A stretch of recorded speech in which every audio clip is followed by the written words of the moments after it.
नमस्कार बच्चों, आपका स्वागत है मेरा यूट्यूब चैनल मैथ्स विद अमर में। इस वीडियो में हम क्लास 10th स्टैंडर्ड मैथ जिसका कोड 041 है, दिल्ली सरकार के स्कूलों में जो सत्र 2022-23 में इवनिंग शिफ्ट में दिनांक 22 दिसंबर 2022 को जो प्री बोर्ड लिया गया था, उसका क्वेश्चन नंबर 21 to 25 का सॉल्यूशन लेकर के उपस्थित हूँ। ये सेक्शन बी पार्ट है जो दो मार्क्स के हैं।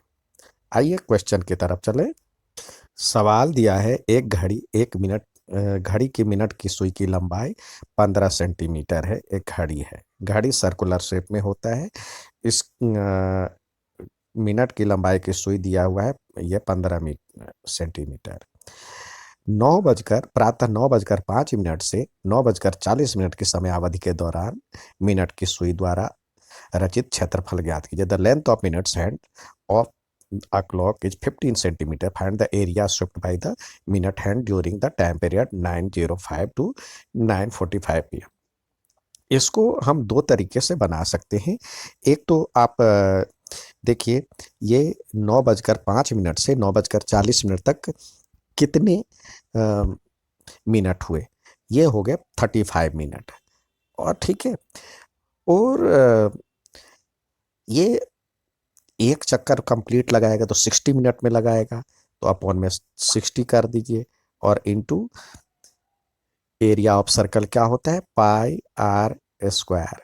तो ये हो जाएगा 35/60, मतलब कितने मिनट 35 मिनट है तो ये 60 मिनट का कितना पार्ट है वो निकाल करके इंटू 22/7 और इंटू आर के बदले हमारे पास 15 है दिया हुआ, 15 × 15, जिसको सॉल्व करेंगे तो ये 7×5 = 15 होता है और 12×5 = 60 होता है। इसको सॉल्व करेंगे तो ये 11 और 2 सॉरी 6 बच गया, 5 दिया 15 और यहाँ पे 2, तो इसको मल्टीप्लाई करेंगे आएगा 412.5 इतना। और सेंटीमीटर में है तो सेंटीमीटर स्क्वायर। एक दूसरा तरीका भी है, देखिए हम सेक्टर का सॉरी त्रिज्यखंड का क्षेत्रफल हम जब निकालते हैं तो 1 मिनट में कितना डिग्री बनता है। देखिए ये टोटल मिनट कितना है, टोटल मिनट कितना बनता है, ये कंप्लीट रोटेशन करेगा तो ये हो जाएगा 60 और ये टोटल एंगल कितना हो जाएगा, एंगल कितना हो जाएगा 360। तो यानी 1 मिनट इजकल टू कितना हो जाएगा 360 टोटल है, 360/60 एंगल डिग्री एंगल, तो ये हो जाएगा 6 डिग्री एंगल, 6 डिग्री एंगल बनता है। तो 35 मिनट में कितना बन जाएगा, 35 × 6 करेंगे तो ये हो जाएगा 210 डिग्री। तो 210 डिग्री का एरिया निकालना होगा, एरिया का वर्ड इन 210 डिग्री एंगल।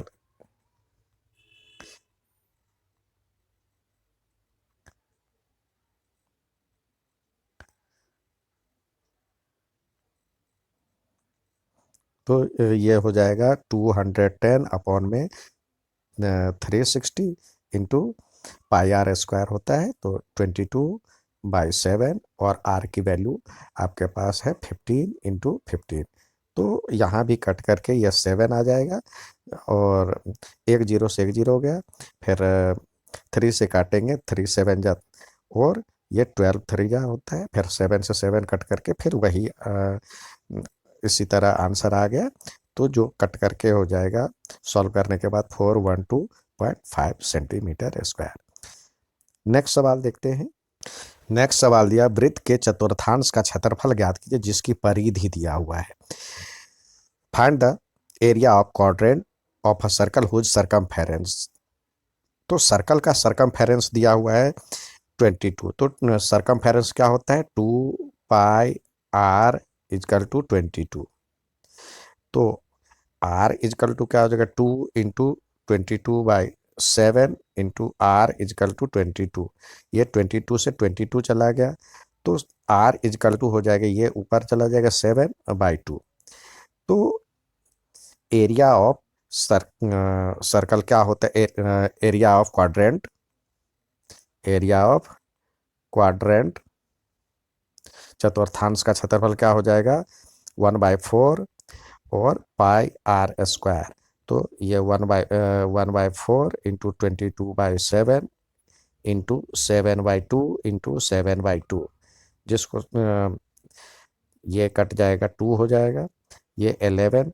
तो इसको सॉल्व करेंगे तो ये हो जाएगा ऊपर में 11 इंटू 7 इंटू 7 बाई सॉरी एक 7 तो यहाँ पे कट जाएगा, तो ये 77 अपॉन में 8। तो ये हो जाएगा 9.625, आंसर आ जाएगा 9.625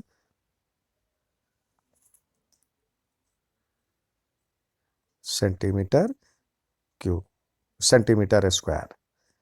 नेक्स्ट सवाल देखते हैं। सवाल दिया हुआ है दो समरूप त्रिभुजों A B C P Q R के परिमाप क्रमशः 36 एंड 24 सेंटीमीटर है।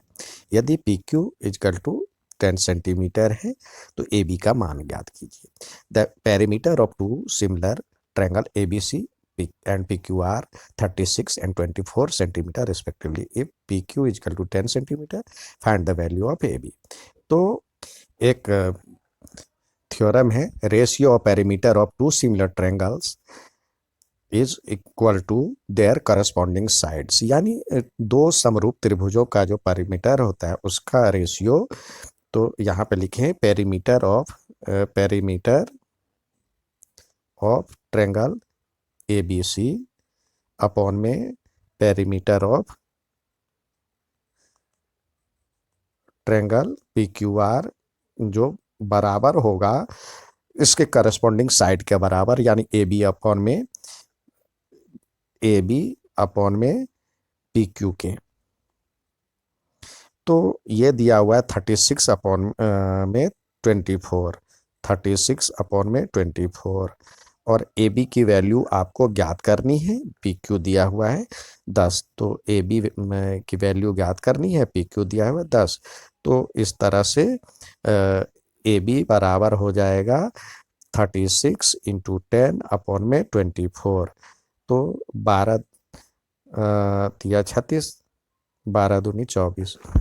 तो जो इसको सॉल्व करेंगे 5, तो ये हो जाएगा 50, A B equal to 15 centimetre, इसका आंसर हो जाएगा।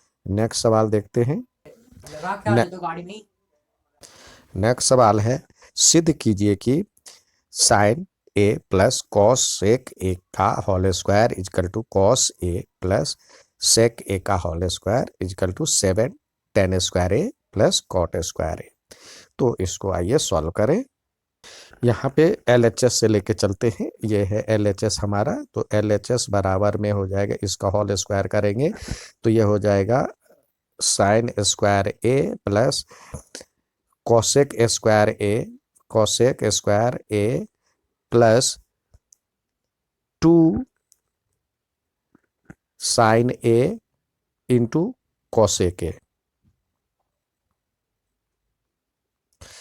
ये तो एक साइड एक का हो गया। फिर इसका देखते हैं, plus cos square A plus sec square A plus 2 cos A into sec ए। तो ये सेक साइन ए इंटू कॉसे के बराबर 1 हो जाता है, और ये भी 1 हो जाता है, क्योंकि ये देखिए sign square A plus cos square A को लिखेंगे एक ब्रैकेट में, तो ये हो जाएगा sine square A plus cos square A को एक ब्रैकेट में लिख दें, plus 2 sine A into 1/sin ए लिख सकते हैं कॉसेक ए को, तो ये कट जाएगा, ये 2 हो जाएगा। फिर प्लस इसको लिखेंगे 2 into cos A into 1/sin cos A, ये भी कट जाएगा। और इधर बचा cosec square A plus sec square A, तो लिखें cosec square A plus sec square A. तो इस तरह से हमारा जो सॉल्व होने के बाद आ जाएगा, ये हो जाएगा 1 plus 2 plus 2 plus sec square A. Sec square A को हम लिख सकते हैं 1 plus cot square A, cosec square A को 1 प्लस कॉट स्क्वायर ए लिख सकते हैं। इसी तरह सेक स्क्वायर ए को लिख सकते हैं 1 प्लस टेन स्क्वायर ए। तो इस तरह से हमारा ये हो जाएगा 1 plus 2 plus 2 5 plus 1 plus cot square A plus 1 plus tan square A. तो ये 5 1 6 और 1 7 प्लस, अब टेन स्क्वायर ए को पहले लिख लीजिए, ten square A plus cot square A को लिख लीजिए, फिर कॉट स्क्वायर ए। यही आपको प्रूव करना था आरएचएस में, तो ये हो गया आरएचएस प्रूव्ड। नेक्स्ट देखते हैं। नेक्स्ट आपको इसी का अथवा पार्ट दिया हुआ है, सेक का 4a minus sec square A equal to tan square A plus 10 का 4a। तो यहाँ LHS लेकर के चलते हैं, यहाँ भी LHS इजकल टू हो जाएगा सेक स्क्वायर ए कॉमन ले लेते हैं, तो ये हो जाएगा सेक स्क्वायर ए, और इधर से बच गया सेक स्क्वायर ए माइनस 1, यह बच गया आपका। अब यहाँ पे इसको लिख सकते हैं हम 1 plus tan square A, 1 plus tan square A लिख सकते हैं, और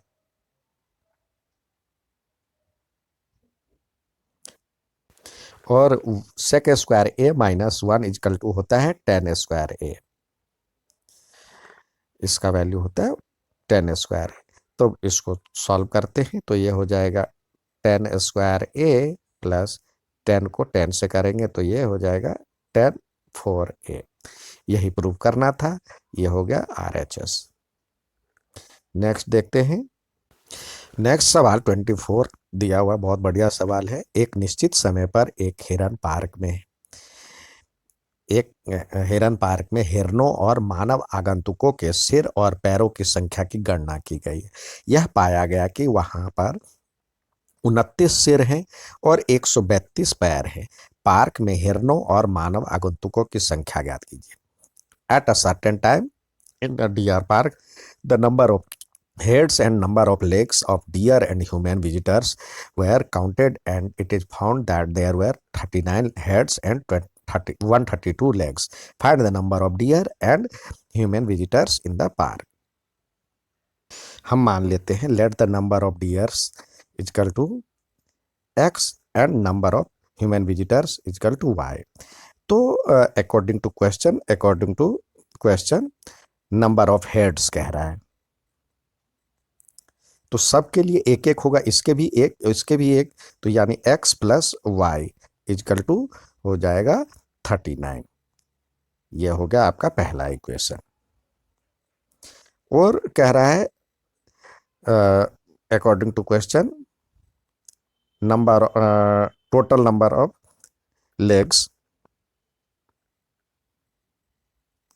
ऑफ लेग्स, देखिए आदमी जो डियर है उसके तो 2 होंगे, तो ये 2x हो जाएगा, और आदमी के डियर के तो 4 होंगे, तो ये 4x हो जाएगा, और आदमी के 2 होंगे तो 2y इजकल टू 132 दिया हुआ है।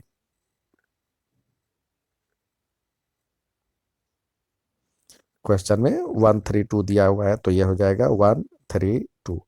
अब ये 2 इक्वेशन हो गए हमारे पास। अब इसको सॉल्व करते हैं। अब देखिए इक्वेशन 1 और इक्वेशन 2 में x को यदि हम कंपेयर करते हैं तो एक को 4 से करते हैं और इसको 1 से करते हैं, यानी ऐसे ही रहने देते हैं, और दोनों में सेम साइन है तो माइनस करेंगे। तो क्या हो जाएगा, इससे सॉल्व करने के बाद हमारा हो जाएगा, पहला हो जाएगा 4x plus 4y is equal to 39 को 4 से करेंगे तो 156 हो जाएगा, और इसको करेंगे तो ये तो एज इट इज है, 4x plus 2y is equal to 132। अब सब्सट्रैक्ट कर रहे हैं, तो ये तो कट गया, ये हो जाएगा यहाँ पे जब हम सॉल्व करेंगे तो ये हो जाएगा 2y इजकल टू 24, तो y इजकल टू 12 हो गया। अब समीकरण 1 से x plus Y equal to 39 है, तो y की वैल्यू आपको आ गया 12, तो x प्लस 12 इजकल टू 39, तो x इजकल टू हो जाएगा 27। तो हमने जो निकालना है x की वैल्यू आ गया, x हमने निकाला है 27, तो 27 क्या है, डियर्स है, तो यहाँ पे लिखे number of deers equal to 27 और number of human visitor equal to 12, ये आंसर हो जाएगा। नेक्स्ट देखते हैं, 25वां सवाल दिया हुआ है। 25वां सवाल दिया हुआ है, दी गई आकृति में एपी 4 सेंटीमीटर है, यानी ये बराबर में 4 सेंटीमीटर, और बीक्यू आपको दिया हुआ, ये दिया हुआ है 6 सेंटीमीटर, और एसी यानी ये दिया हुआ है 9 सेंटीमीटर। तो सबसे पहले देखिए, ए सी इजकल टू होगा A R plus R C, और ए पी इजकल टू होता है ए आर, क्योंकि एक्सटर्नल पॉइंट से बाह्य बिंदु से खींची गई स्पर्श रेखा की लंबाई बराबर होती है, हमने 10.2 थ्योरम पढ़ा था। तो ए पी इजकल टू ये होगा, ये भी 4 हो जाएगा, तो ये हो जाएगा 4 सेंटीमीटर। तो ए सी की लंबाई आप को ये दिया हुआ है 9, ये ए आर 4 और प्लस आर सी, तो इस तरह से आर सी की लंबाई हो जाएगी 5 सेंटीमीटर। तो ये देखिए, ये 5 सेंटीमीटर हो गया। अब ये 5 हो जाएगा तो ये भी 5 हो जाएगा, तो यानी BC की लंबाई क्या हो जाएगी, BC इजकल टू 6 प्लस 5 यानी 11 सेंटीमीटर, और ये 6 है तो ये भी 6 हो जाएगा, ये भी 6 हो जाएगा। तो ए बी क्या हो जाएगा, ए बी बराबर में 10 सेंटीमीटर। तो हमें क्या निकालना, तीनों साइड निकल गया, तो सेमी पेरीमीटर यानी semi perimeter of triangle A B C equal to A B plus B C plus A C by 2, यानी पेरीमीटर का हाफ। तो ये आपका हो गया, ए बी की लंबाई 10 सेंटीमीटर, 10, बी सी की लंबाई 11 और ए सी दिया हुआ 9/2। तो इसको सॉल्व करेंगे तो हमारे पास 30/2 हो जाएगा, जिसको सॉल्व करने के बाद 15 सेंटीमीटर इसका आंसर होगा। उम्मीद है समझ में आया होगा, अच्छा लगे तो लाइक और सब्सक्राइब जरूर करें। धन्यवाद।